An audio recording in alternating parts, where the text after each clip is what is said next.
Hola, mi nombre es Valentina Saldivia y hoy estamos en una nueva cápsula de formación de la Diócesis de Osorno.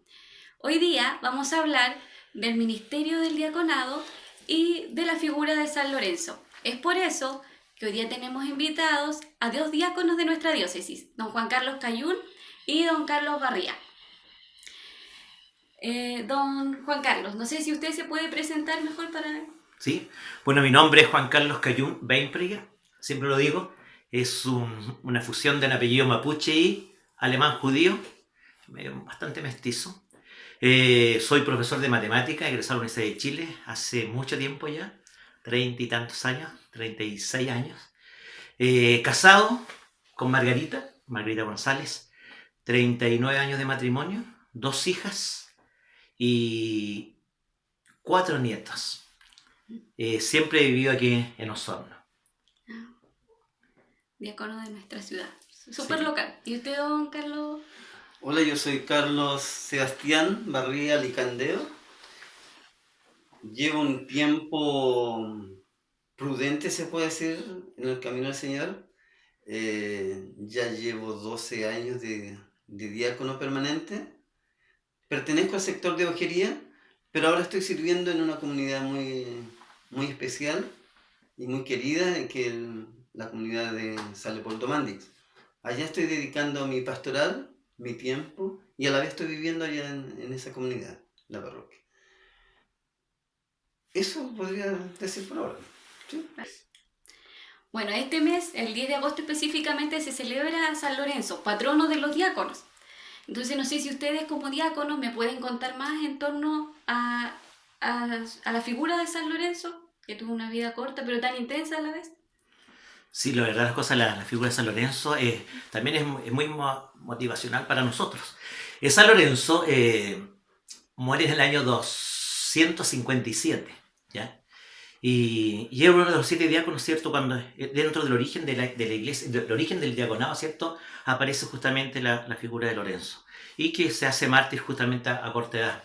La historia es bastante hermosa. ¿Ah? Brevemente para contar la historia de este mártir, ¿cierto? Era que el Papa Sixto estaba celebrando una misa en un cementerio romano cuando soldados, ¿cierto? Romanos llegan y los asesinan y los matan. Eh, bueno, no estaba Lorenzo no estaba en ese minuto, ¿cierto? No es martirizado en ese minuto, pero después el alcalde de Roma, ¿cierto? Le pide a Lorenzo que lleve con la riqueza de la iglesia. Él aprovecha de vender todas las cosas, los cáliz que eran de oro, las patenas, ¿cierto? Vende eso y se lo entrega a los pobres. Y cuando el alcalde le pide, ¿cierto?, que le lleve las riquezas de la iglesia, le pide, creo que son 3 días, y reúne a todos los andrajosos, qué sé yo, a los pobres, a los paralíticos, a todas las personas, ¿cierto?, qué sé yo, más vulnerables, más miserables, su miseria humana que tenían desde entonces, y se lo presenta al alcalde. Y aquí está la riqueza de la iglesia, donde el alcalde le da mucha ira, ¿cierto?, y manda a martirizar a Lorenzo, y se ensaña, dice que tú vas a sufrir. Y de verdad que lo coloca sobre una parrilla de fuego ardiente, ¿cierto?, sobre la parrilla, y ahí Lorenzo es martirizado. Cuentan también, relatan, ¿no?, otras historias, ¿cierto?, de que dentro de esta idea, ¿cierto?, de sufrir el martirio por Cristo de San Lorenzo, no sentía gran dolores, ¿cierto?, justamente cuando estaba viviendo este martirio. De hecho, la gente dice, la historia, que se iluminaba, inclusive salía hasta buen olor, así decía de eso. Bueno, y muere de esa forma, él mismo, como le digo, pide darse vuelta porque está siendo quemado a un solo lado nomás, ¿ya? Y muere de esa forma mártir. Pero eso ayuda a la conversión de muchas personas, de mucha gente entonces en su tiempo en Roma para la iglesia. Fue un tremendo mártir. Sí, así es. Muy linda la historia.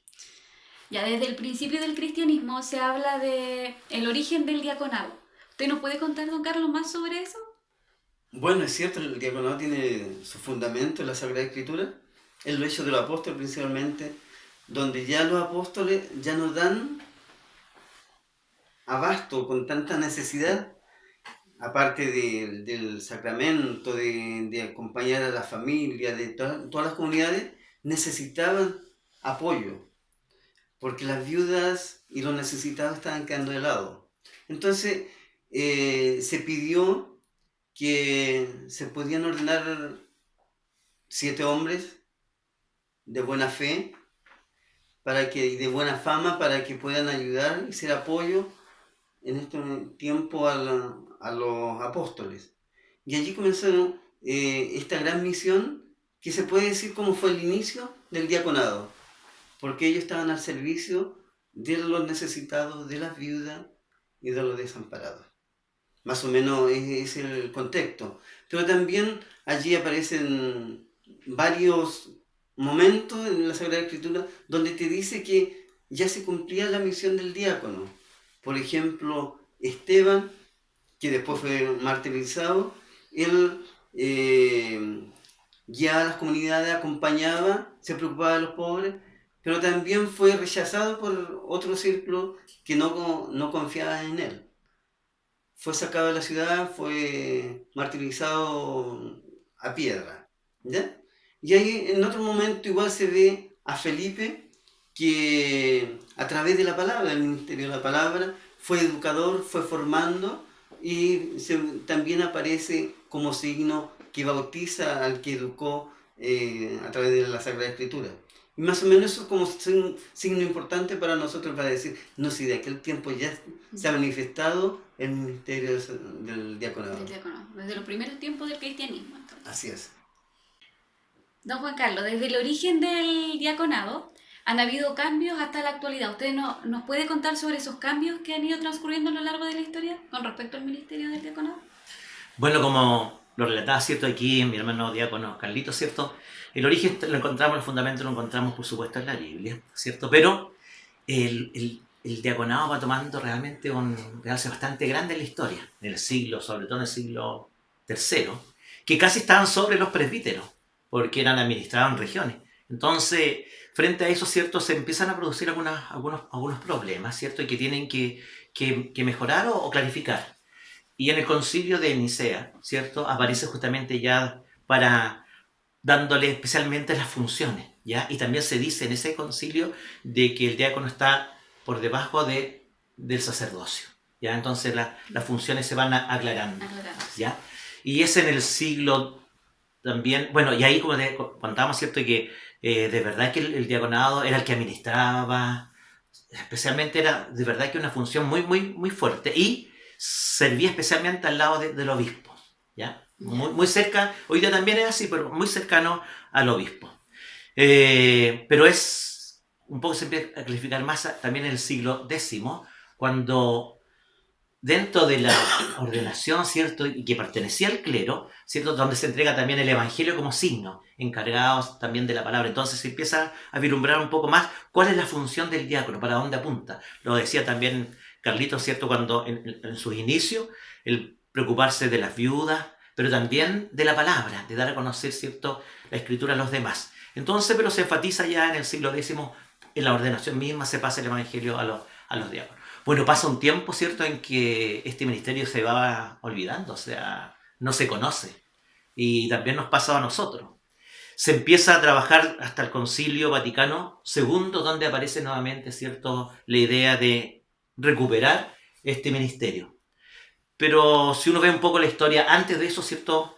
Se hablaba al final de la guerra de la Segunda Guerra Mundial, en el 45, ya estaba hablándose de la idea de instituir, de ver nuevamente la figura de los diáconos por la necesidad, específicamente por la falta de sacerdotes. Después de la guerra muchos fueron martirizados, estaban encarcelados, especialmente en los países germánicos, ¿cierto? Se empezó a hablar del diácono. Eso fue en el año 45. Y en el fondo se empieza a preparar, ¿cierto?, para el Concilio Vaticano II, que es el 62. Y ahí también es importante, ¿cierto?, de cómo se instituye, o sea, cómo vuelve nuevamente, ¿cierto?, a instaurarse este ministerio. El Papa lo deja y lo dice, ¿cierto?, abierto a cada una de las conferencias episcopales de los países. Son los obispos, en el fondo, quien van a decidir a quién pueden ordenar, también por la necesidad, porque no en todo es posible hacerlo, porque a lo mejor no están preparados, Entonces es un proceso que de a poco va tomando, no sé si más protagonismo, ¿no?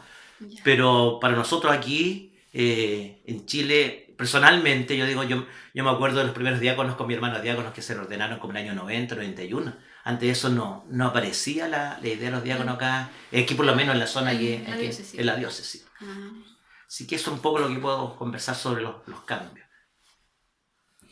¿don Carlos? Sí, aportar un poquito que después Vaticano II, en el año 67, 68 por allí, la iglesia chilena fue la primera que a nivel mundial pidió como la venia al Santo Padre para instaurar el diaconado en Chile. Entonces en el año 1968 ya estuvo el primer diácono. Comenzó a esta idea a dar resultado y en Santiago se ordenaron en el año 70 los 4 primeros diáconos. Y allí ha ido evolucionando y en cantidad hemos ido sumando ya en todo Chile. Claro. Y va de acuerdo a la necesidad de las diócesis y lo que crea pertinente el señor obispo de la diócesis. De cada diócesis. Claro. Ya. Don Juan Carlos. Sí, aportando a la idea, ¿cierto?, de los cambios que ha sufrido el ministerio del diaconado a través de la historia.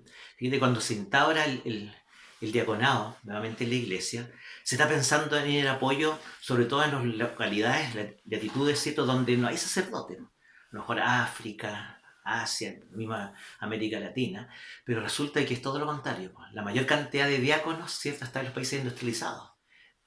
Hasta los datos del año 2002, el 82% de los diáconos permanentes pertenecían a Europa y Estados Unidos, y el 17 y tanto por ciento a América, algo de Asia y África. Entonces es importante ver un poco, ¿cierto?, la necesidad que en su inicio es que tuvo especialmente de ir a lugares apartados donde quizás no hayan sacerdotes, que el ministerio diaconal podía también algo suplir esto. Claro. Pero no fue así. Fue al revés. Al revés, claro. Ya. En lo personal, don Carlos, ¿cómo ha sido para usted ser un diácono célibe? Una de las preguntas más interesantes que me he hecho yo mismo, porque, bueno, primero encontrar y darme cuenta que estoy siguiendo al Señor, ¿ya? Y se me presenta esta oportunidad que, ¿cómo yo puedo servir a mi iglesia? En esos tiempos don Alejandro me invita a la escuela ministerial como para irme preparando para el diaconado, que no teníamos idea todavía cómo iba a resultar, pero yo seguía entregando mi tiempo y mi vida al Señor a través de trabajos pastorales, acompañando a alguna comunidad, y esto ha tenido hasta ahora fruto de mi vida, porque me siento muy feliz con lo que yo hago y además me siento muy tranquilo en la misión que se me ha ido encomendando. He estado en diferentes parroquias, entonces de una u otra forma este encuentro tan especial de ser célibe o ser consagrado a Dios soltero me dice, sí, lo estoy haciendo y yo lo quiero hacer y lo estoy viviendo, y esto me llena mi vida, me llena mi corazón para decir gracias, Señor, por lo que yo puedo hacer. ¿Una experiencia positiva? Por supuesto, lo más positivo que yo he recibido en mi vida, que ha venido del Señor. Muy bien, don Carlos. ¿Y usted, don Juan Carlos? Usted como diácono casado, ¿cierto?, con una familia, usted trabaja también como profesor, usted dijo al inicio, pero también el ser diácono conlleva responsabilidades y prioridades. ¿Cómo ha llevado eso? Claro, fíjate, contarte quizás, al inicio no lo hice, pero en estos 19 años de diácono, y de verdad soy diácono por pura misericordia del Señor, porque yo siempre me he preguntado, o sea, ¿por qué de repente el Señor te mira con todas tus pifias, con todas tus limitaciones, con toda tu pequeñez, con toda tu miseria, ¿cierto? Porque de verdad, entonces, pero debo contarlo, fíjate, 19 años que lo he gozado de verdad, absolutamente, o sea, ha sido un gozo, un regalo, digo, de verdad, un regalo del Señor. Yo a los inicios siempre, yo soy de una familia de iglesia, mis papás, mis viejos, toda la vida, no tengo otra idea. Siempre he estado dentro de la iglesia de cabros chicos. Me acuerdo de esas misas todavía mirando, donde cuando celebraba de espalda el sacerdote, pero mi madre con los 4 hermanos en misa, diaria, todos los días, entonces siempre. Después como adolescente lo mismo, con mi hermano, en la parroquia Jesús Obrero, también parte de mi fe, se lo dio a mi familia y sobre todo al padre Remo, de ir a misa diarios, todos los días. Irse a misa y estar con él celebrando misa. Entonces, sí, entonces era parte de la vida. Pero uno tomaba quizás algo cultural, pero era una necesidad. Cuando el padre Vicente, por el año 91-92, me dice: Juan Carlos, ¿tú te prepararías para el diaconado? Y yo conocía re poco, se habían ordenado recién a alguien aquí en Osorno, muy poquitito. Y yo animaba a la liturgia en el coro. Me gusta mucho cantar todavía. Entonces yo le dije patudamente: sí, pues me preparo, pero sin mayores consecuencias, porque era parte. Entonces, y lo vi después cuando ya éramos 9 personas que empezamos la preparación, y lo vi como una oportunidad de prepararme, si llegaba al final o no, pero era el momento en que podía aprender, ¿ya? Y fue así, en este estilo, ¿cierto? De prepararse para esto. Y fue bien complicado, fíjate, porque fue muy largo el proceso de preparación. Duró casi 9 años, porque me tocó el cambio de obispo. Empecé con don Miguel Caviede, se produce la transición, viene Monseñor Alejandro, quedamos como 1 año y medio en statu quo, que no sabíamos para dónde íbamos. Fue bien complejo, fíjate. Y de los 9 solamente nos ordenamos 2, ¿ya? Entonces fue complicado. Miraba al resto de mis amigos, personas, encontraba que eran mucho más capaces que uno, por eso digo, de verdad. Y eso. Pero, como digo, de verdad ha sido tremendamente maravilloso. Y lo mejor de todo, que el ministerio, fíjate, te lo hace presente en la comunidad. Si uno a veces, tú lo dices, por ejemplo, yo con 38 años de profe, y que me fascina, te juro, igual le apuntaba eso, me gusta mucho ser profesor. De verdad, nosotros los diáconos vivimos en el mundo, po. Sí, bueno, En el mundo, entonces somos la iglesia. Y lo que le pasa a la iglesia, al tiro el resto de tus compañeros lo ven, po, y te preguntan, y para bien o no, pero te están ahí cuestionando. Para bien o para mal. Para bien o para mal. Claro. Pero es un maravilloso momento también, uno, de vivirlo, ¿cierto? Y de vivir tu fe en medio del mundo. Don Juan Carlos, y usted nos relata como un proceso feliz, ¿cierto? Pero ¿cómo ha sido esto convalidarlo con su familia, con su esposa? Porque ella también ha compartido esto con usted, este camino. Fíjate que yo creo que soy diácono por mi señora, de verdad, absolutamente, si no, no podría ser. Margarita es un apoyo incondicional, es con la diaconisa, de verdad, todo. Es como la secretaria, y inclusive son, por ejemplo, cuando yo te hablaba de eso, de que la comunidad te muestran tu ministerio, porque uno es del mundo, pues, tu trabajo te absorbe, y de pronto la comunidad te dice: no, pues si tú eres un consagrado, ¿me entiendes? Entonces te lo hace presente, y uno lo aterriza y de verdad y habla a tierra, y es súper bueno. Mi señora también hace conmigo. Yo me acuerdo siempre una anécdota que de los días de hoy no me he olvidado. Tendría, no sé, unos 9 años o 8 años de diaconado, y llegaba a la casa. Entonces ella me dijo un día: hoy día tienes un responso a las 9 de la noche. Y yo: pero Margarita, ¿cómo? O sea, si vengo todo el día trabajando, estoy cansado, ¿cómo? Entonces le dices que sí a las personas. Y ella me queda mirando y me dice, oye, me dijo: a ver, ¿para qué te ordenaste? ¿Para estar de bonito en el altar? ¿Para estar solamente en las partes buenas? No, pues te ordenaron para eso, especialmente para acompañar a las personas en su dolor. O sea, esto que me quedo marcando hasta los días de hoy, ¿verdad? Nunca digo no a un responso, a donde sea, de verdad te acompaño. Entonces, es tu compañera de verdad quien te ayuda en las oraciones también, el rezar juntos. El oficio tenemos que rezarlo todos los días, y ella es fundamental porque se hace en comunidad. Claro. Entonces es mucho más fácil, de todas maneras. Yo digo, de verdad que es afortunado en eso, tener una compañera que siempre también con un amor al Señor, absolutamente. Y también mi hija, Claro. Nunca un problema. Ella estaba en enseñanza media cuando me ordené, y nada, todo lo contrario. Todo lo contrario, un apoyo incondicional, absoluto. Son más pichoñas que yo, en verdad. Sí. Entonces, por eso digo que la familia es un tremendo soporte, que digo, de verdad que en este tiempo también, como iglesia que hemos sufrido luces y sombras, uno ha sufrido mucho.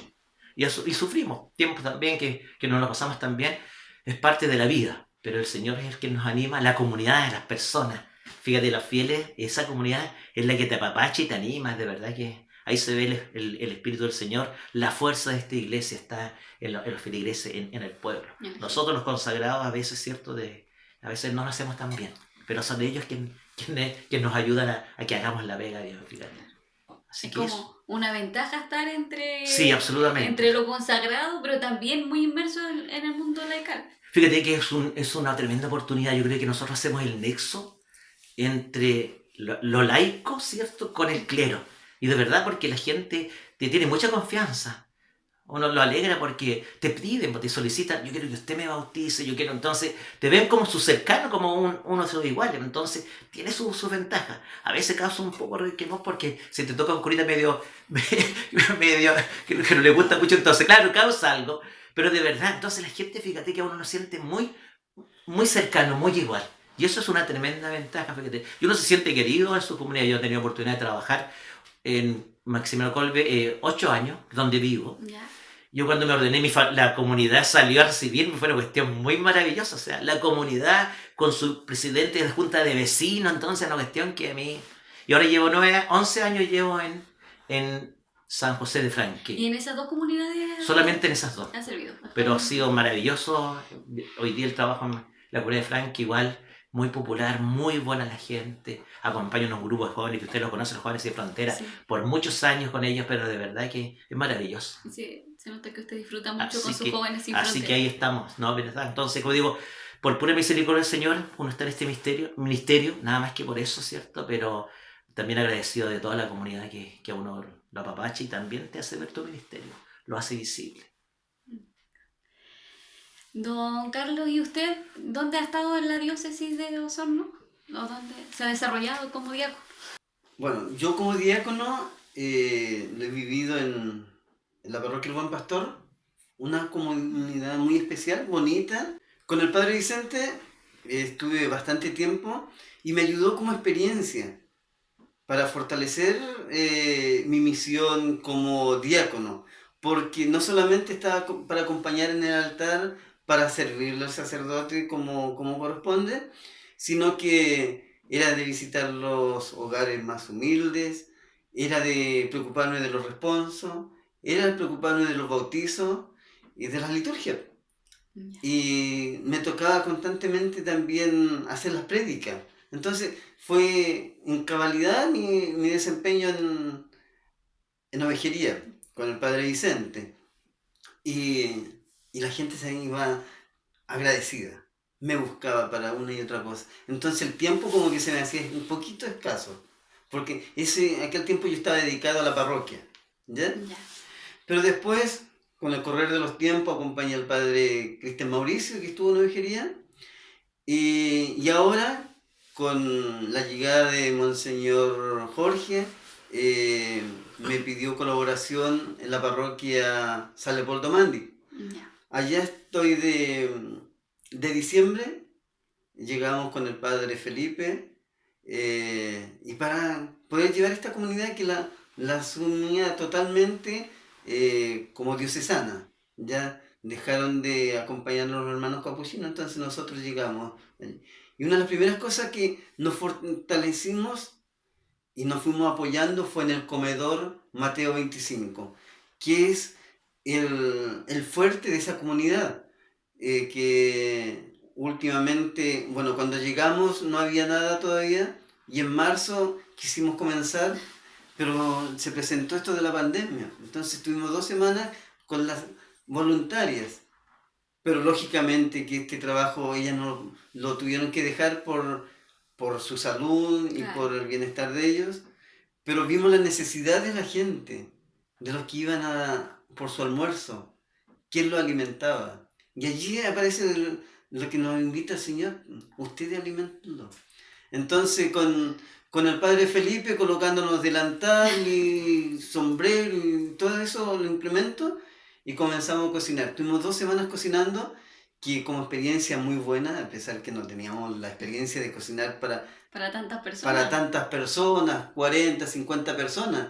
Entonces esas ollitas pequeñas se hacían unos peroles tremendos. Entonces los primeros días fue divertido y después fue una cosa, una necesidad, que lo hacíamos nosotros. Hasta que después llegaron 2 voluntarias, 3 voluntarias que no eran del sector y nos fueron a reemplazar. ¿Ya? Y nosotros no queríamos soltar la olla, pero ellas nos dejaron a un lado. Pero seguimos en eso, trabajando constantemente, recibiendo a los hermanos que son situación de calle, que realmente son de calle y nadie los quiere, nadie lo atiende, nadie los quiere acoger. Y bueno, para eso estamos nosotros. Claro, pues ese trabajo se parece mucho al del origen del diaconado. Por eso yo delante tocaba del origen, porque nosotros estamos atendiendo a todo la riqueza del Señor. Y allí lo vemos muy claramente. Están cordialmente invitados todos ustedes, los que están viendo esta cápsula.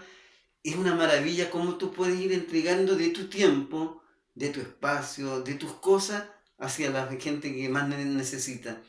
¿Y por qué digo tiempo? Porque yo igual trabajo, tengo un trabajo aparte, pero llego y ya comienza la función en la parroquia.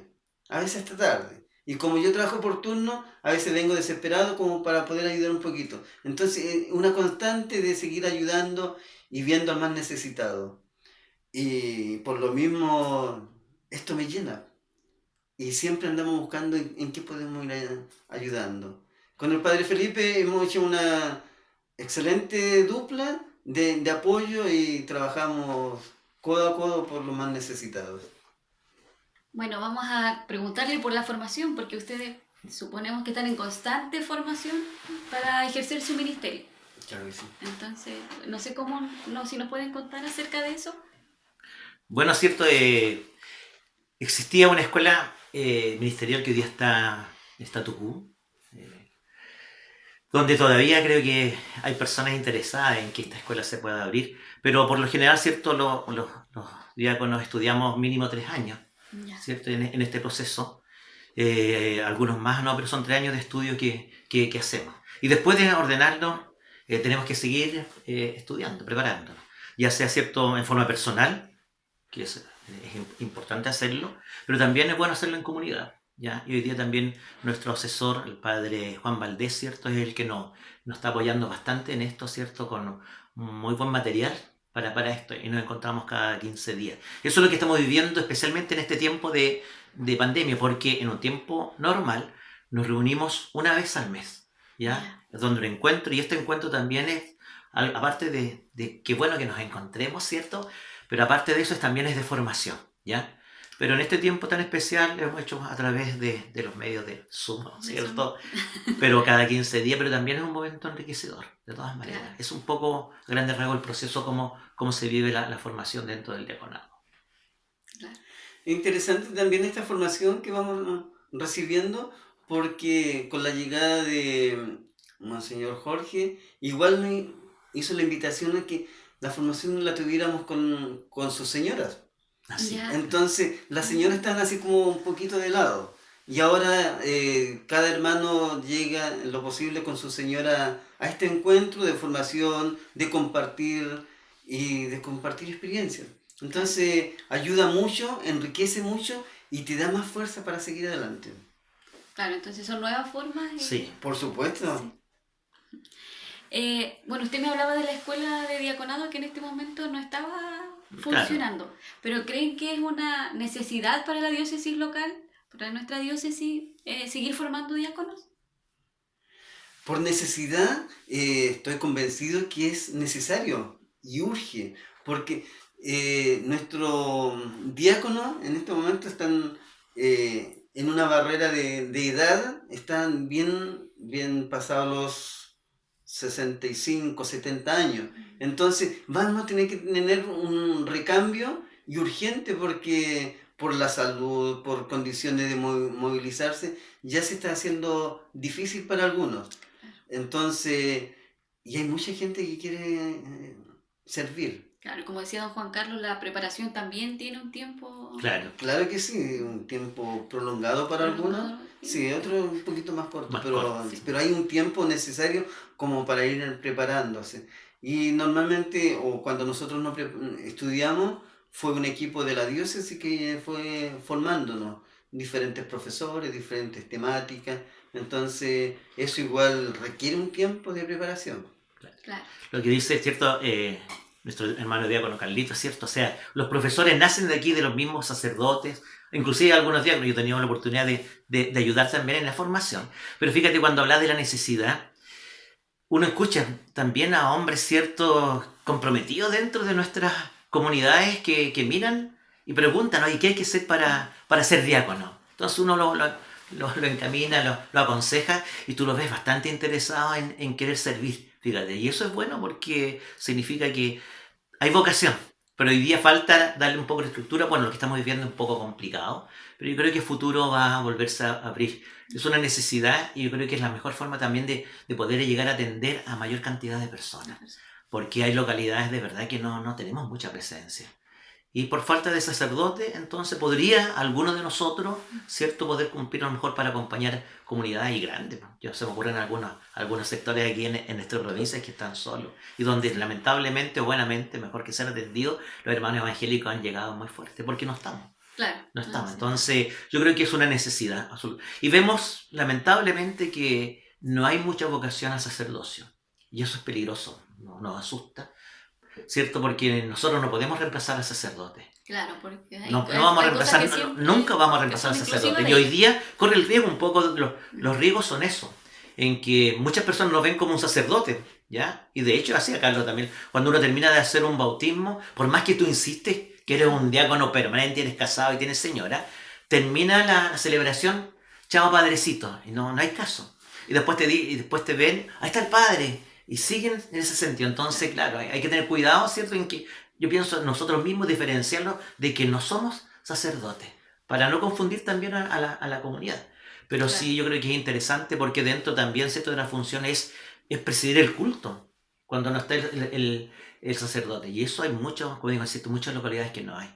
Y faltan sacerdotes. Yo creo que es bueno, ojalá instituirlo, ¿cierto?, para que puedan ser mayor atendidos nuestras comunidades.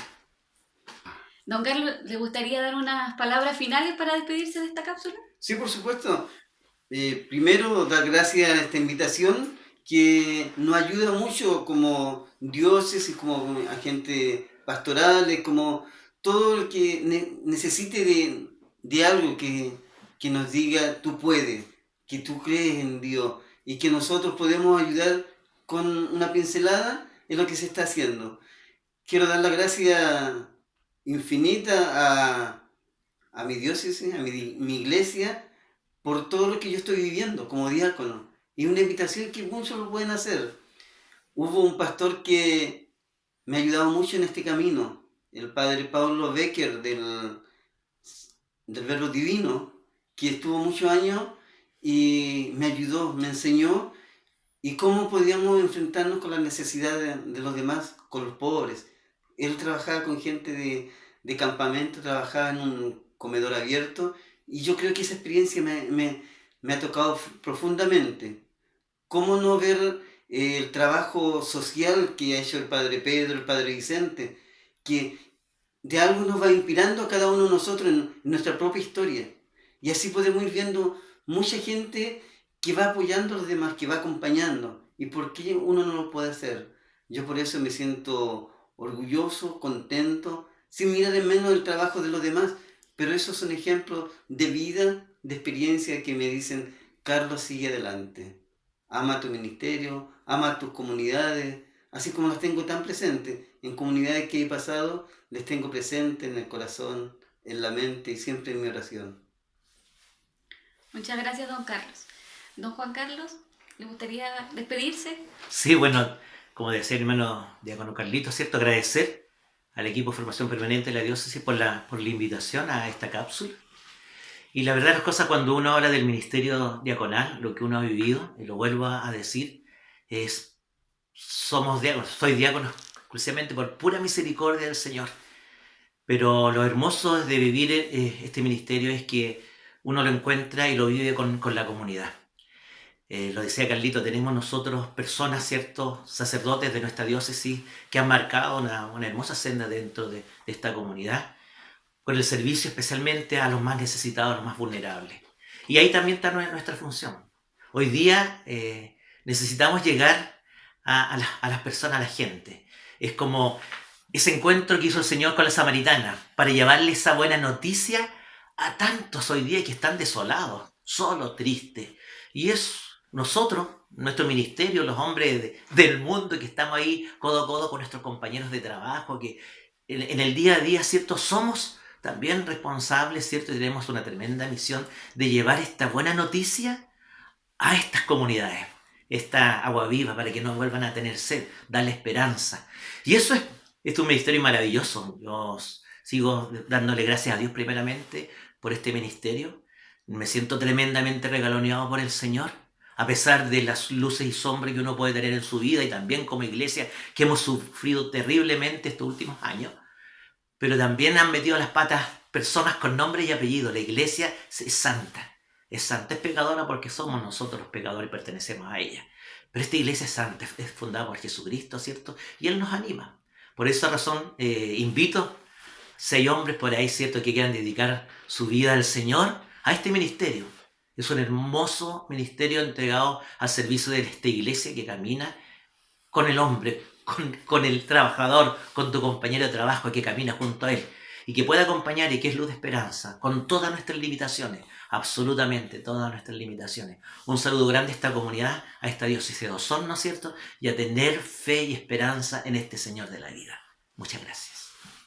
Le damos las gracias a don Carlos Barriga, a don Juan Carlos Cayún, que han participado en esta cápsula de formación diocesana, y también los invitamos para la próxima cápsula para que puedan verla y seguirla a través de las redes sociales. Muchas gracias.